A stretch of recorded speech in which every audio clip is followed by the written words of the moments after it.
Date a boy who doesn't read. Find him in the weary squalor of a Midwestern bar.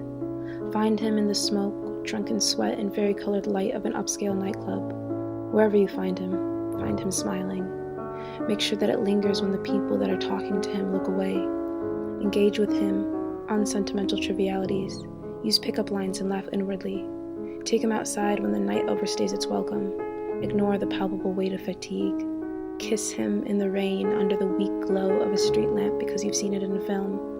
Remark at its lack of significance. Take him to your apartment. Dispatch with making love. Let the anxious contract you've unwittingly written evolve slowly and uncomfortably into a relationship. Find shared interest and common ground like sushi and folk music. Build an impenetrable bastion upon that ground. Make it sacred. Retreat into it every time the air gets stale or the evenings get long. Talk about nothing of significance. Do little thinking. Let the months pass unnoticed. Ask him to move in. Let him decorate. Get into fights about inconsequential things like how the fucking shower curtain needs to be closed so that it doesn't fucking collect mold. Let a year pass unnoticed. Begin to notice. Figure that you should probably get married because you have wasted a lot of time otherwise. He'll take you to dinner on the 45th floor of a restaurant far beyond your means. Make sure there's a beautiful view of the city.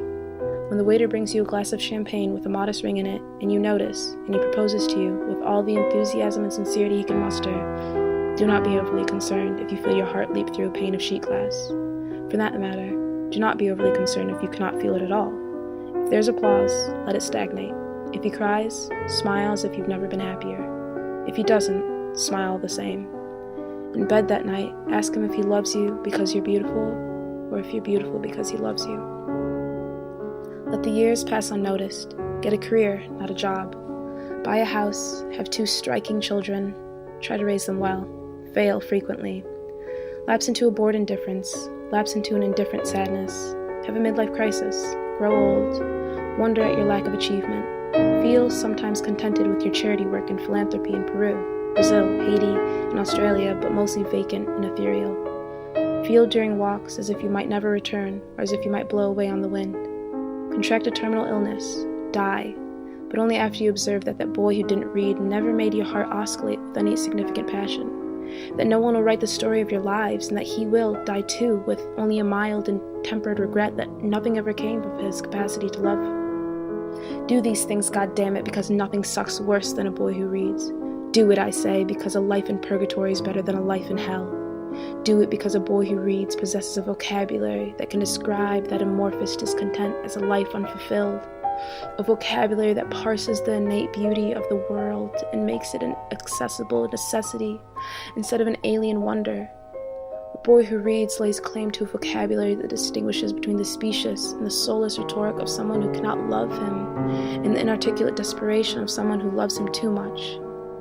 Do it because a boy who reads understands syntax. Literature has taught him that moments of tenderness come in sporadic but noble intervals. A boy who reads knows that life is not planar. He knows and rightly demands that the ebb comes along with the flow of disappointment. A boy who reads up on his syntax senses the irregular pauses, the hesitation of breath, endemic to a lie.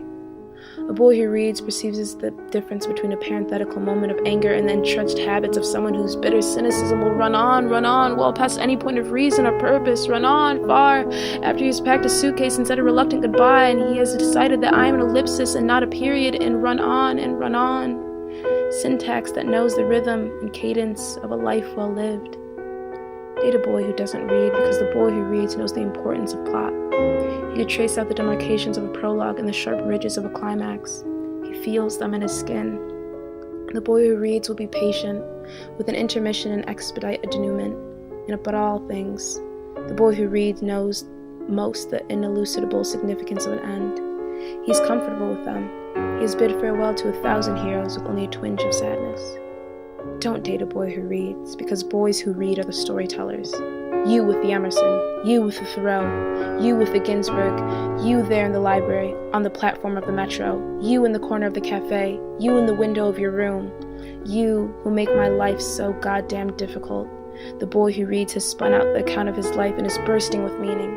He insists that his narratives are rich, his supporting cast colorful, and his typeface bold. You, the boy who reads, makes me want to be everything, but I am weak, and I will fail you, because you have dreamed, properly, of lives that will go unlived. You will not accept the life that I told at the beginning of this piece. You accept nothing less than passion and perfection, and a life worthy of being storied. So out with you, boy who reads. Take the next southbound train and take your Hemingway with you. I hate you. I really, really, really, really hate you.